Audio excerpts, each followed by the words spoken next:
Hey peoples, welcome to another movie review of the movie Tall Girl. As always, thank you for listening, I really appreciate it. So Tall Girl is a movie on Netflix. It's about a girl who is tall and she's in high school and she's being teased for being tall. One day a foreign exchange student comes into class and he's taller than she is. And so she's like, he's the guy of my dreams, he's the one I've been waiting for. And she wants to date him, but she can't because the popular girl in school wants to date him as well.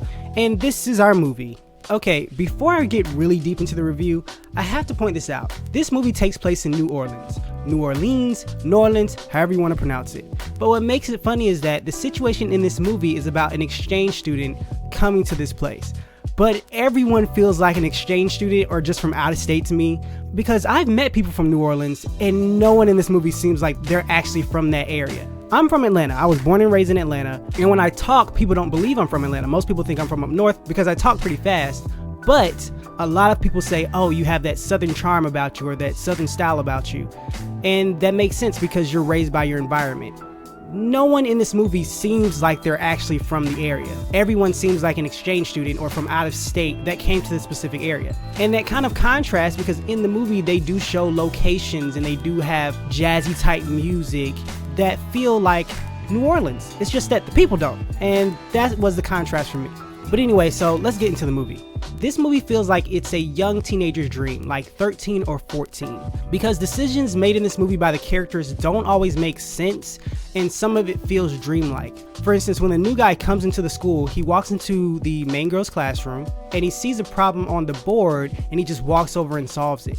It's very dreamlike. Normal people would not do that. When the main character ends up in the room with the foreign exchange student, he's playing the piano horribly, and then she says, oh, you have to relax your fingers. And she says, it's easy for me to play the piano because I have big hands. And he says, well, let me see. And then they put their hands together. It's a very cheesy or corny type of way to have physical touch. Simple stuff like that happens throughout the movie, and it seems more like a person's fantasy versus real life. If I'm being honest, I didn't really gravitate toward any of the main characters, and that's mostly because of the decision making in this movie. The main character is okay, but she focuses so much on her height that every single jab at herself is about her height. I understand that this is a movie about a tall person and that she's self-conscious about that, but when everything she talks about is about that issue, it becomes annoying. She has a friend who adores her and he's in love with her, and you know how the movie's going to end and how they're going to get there, but his actions are annoying as well. Also, the best friend, which is one of the few likable characters in this movie, she is great, but also there was a part in the movie that I didn't stand by because the foreign exchange student has a girlfriend, but then the main girl kisses him, and then she asks her best friend, am I a terrible person for doing that? And the best friend says, no, go ahead and do what you want to do. I'm proud of you for standing up for yourself. No, you are a bad person. You should not be kissing someone else's boyfriend. It's just bad advice. But I did like her for the most part. My favorite character in the movie, and probably the most entertaining character, was the main character's sister. I want to say her name was Harper. She is the best part of this whole movie. Every scene with her is enjoyable. She's the comedic relief. I enjoyed everything about her. Other than that, the other characters are kind of bothersome, or they get on your nerves, or they don't have much depth to them. They're just kind of one note, and it's kind of boring throughout the movie. Also, the movie has little quirks here and there that don't make sense. For instance, the family sitting down, they're talking about eating dinner, but it's full on daytime outside.